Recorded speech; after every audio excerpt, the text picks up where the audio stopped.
नमस्कार, मैं अनवर खान। आप देख रहे हैं फास्ट 24 लाइव न्यूज। आइए आपको उत्तर प्रदेश के कुछ खास खबरें दिखाते हैं। यहाँ पे प्रेस कर रहे हैं किस उद्देश्य से? श्रीमान जी, आज आप लोग आए, आपका बहुत बहुत स्वागत है। सारे प्रेस प्रतिनिधियों का, संवाददाताओं का। आज आपके बीच में आने का सबसे बड़ा कारण है कि हिंदुस्तान में लोकतंत्र खतरे में है। हिंदुस्तान की संसद में विपक्ष के नेताओं की आवाज़ म्यूट कर दी जा रही है, बंद कर दी जा रही है। आपने देखा होगा कि विपक्ष के नेता राहुल गांधी जी भारत जोड़ो यात्रा के बाद जब आए तो वो संसद के अंदर कुछ बातें रखना चाहते थे। भारत टूटा कहाँ से जुटेगा?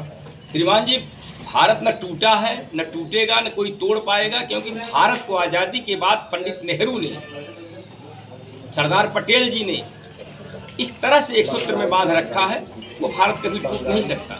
भारत जोड़ो का सीधा अर्थ था कि भारत के लोगों के अंदर जो भावनाएं हैं, 8 सालों में उनके ऊपर क्या हो रहा है, उस भावना को जानने के लिए राहुल जी अपनी पूरी 3700 किलोमीटर की यात्रा किए थे। आपकी अदालत में आने का कारण आज कुछ और है, क्योंकि आप देश का मुखिया, एकमात्र उद्योगपति को देश के सारे संसाधन, सारे धन, सारी व्यवस्था दे रहे हैं। इस बात को लेकर के राहुल गांधी जी ने देश के प्रधानमंत्री जी से संसद में सवाल किया कि श्रीमान जी, मुझे यह बताइए कि आप एक ही उद्योगपति अडानी जी को सारा कुछ देते जा रहे हैं, आपका उनका क्या रिश्ता है? उन्होंने दूसरा सवाल जो उठाया था कि मॉरिशस से 20,000 करोड़ रुपया सेल कंपनियों में आया, वो किसका पैसा है, उसे आप कहां से ले आए हैं? विदेश यात्राओं में मोदी जी जब भी जाते हैं, किस अधिकार से उनके साथ उनकी जहाज में अडानी जी जाते हैं? अगर अडानी जी उनकी जहाज में उनके साथ जाते हैं विदेशों में, तो राहुल जी ने सवाल किया था, श्रीमान जी ये बताइए कि आपने कितने देशों में कितने ठीके अडानी जी को दिलवाए? नागवार गुजर रहा था। अभी अभी आपको पता होगा अडानी जी को मजबूत करने के लिए कर्मचारियों के भविष्य को दांव पर लगा करके उनके भविष्य निधि का पैसा भी अडानी जी को दे दिया गया, SBI का पैसा दे दिया गया, LIC का पैसा दे दिया गया। अब महंगाई तो बढ़ती जा रही है। अब महंगाई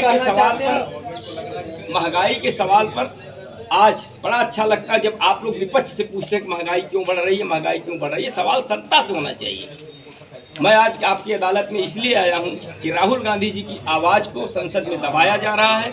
राहुल गांधी को बोले तो देश के विपक्ष की आवाज़ को संसद में दबाया जा रहा है। आपके माध्यम से वही सवाल जो राहुल गांधी जी ने देश के प्रधानमंत्री नरेंद्र मोदी जी से पूछा था, वही 5 सवाल हम आपके माध्यम से देश के प्रधानमंत्री जी के सामने ले जाना चाहते हैं। वो जनता को बताएं, विपक्ष को बताएं, मोदी जी के सामने ले जाना चाहते हैं। वो जनता को बताएं, विपक्ष को बताएं कि अडानी जी को, एकमात्र उद्योगपति को सारा पैसा क्यों दिया जा रहा है और क्या कारण है, उनका रिश्ता क्या है। आपके राज्य में पेट्रोल और डीजल और गैस की कीमत क्या थी?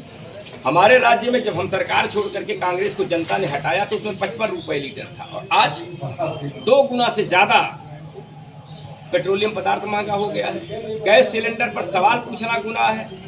1300 के आसपास गैस सिलेंडर पहुंचने जा रहा है। देश की महिलाएं परेशान हैं। महिला व्यभिचार की स्थिति आप देख ही रहे हैं, उन पर होने वाले अत्याचार आप देख रहे हैं। और यहाँ पे हम देख रहे हैं कि जो कि आधार कार्ड, पैन कार्ड का लिंक कराया जा रहा है, 1000 रुपया मांगा जा रहा है। ये क्या सरकार की अच्छी कार्य है? मैं तो ये कहता हूँ कि यह सरकार का कोई भी कार्य अच्छा नहीं है। यह एक खुली लूट है, सरकार की संगठित लूट है।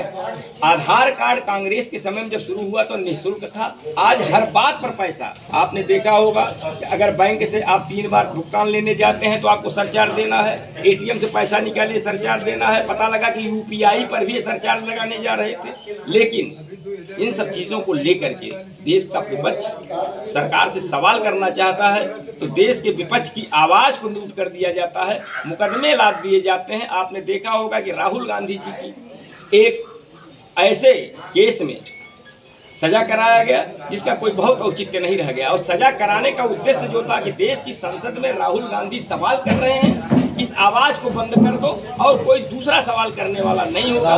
दबाव बनाने का काम हुआ। ठीक 24 घंटे के अंदर राहुल गांधी के घर खाली कराने का चिट्ठी जारी पकड़ा दिया गया। इन सारी चीजों को लेकर के आज हम आप लोगों की अदालत में आए हैं, जनता की अदालत में आए हैं। 16 साल तो कांग्रेस पार्टी ने राज किया था। 16 साल नहीं, कांग्रेस पार्टी ने कुल जोड़ करके 70 साल में करीब 45 साल शासन किया जी। तब उनकी सरकार को उनके सरकार में भी तो कुछ अगर ऐसा विकास कार्य नहीं दिखाई दिया। भाखड़ा नंगल बांध आपने देखा, पंडित नेहरू को जब आज़ादी मिली थी उस समय हिंदुस्तान की आर्थिक स्थिति ऐसी नहीं थी कि देश का पहला बजट लाया जा सके। पंडित नेहरू ने अपनी संपत्तियां गिरवी रख करके देश का पहला बजट लाए थे। कांग्रेस सरकार में अपना इंडिया 4 नंबर पे रहता था, आज 1 नंबर पे है। किस चीज में? विकास में। किसने कहा आपको 1 नंबर पर है? नहीं, कहाँ से पता लगा कि आपको विकास में 1 नंबर पर है? आज विकास के सबसे नीचे के पायदान पर है और आपका रुपया बांग्लादेश के बराबर होने जा रहा है। आप विकास में नहीं, बांग्लादेश के बराबर होने जा रहा है। आप विकास में नहीं, पिछड़ेपन में, व्यभिचार में, अत्याचार में, गुनाह में, इन सब चीज़ों में आप 1 नंबर पर आ गए।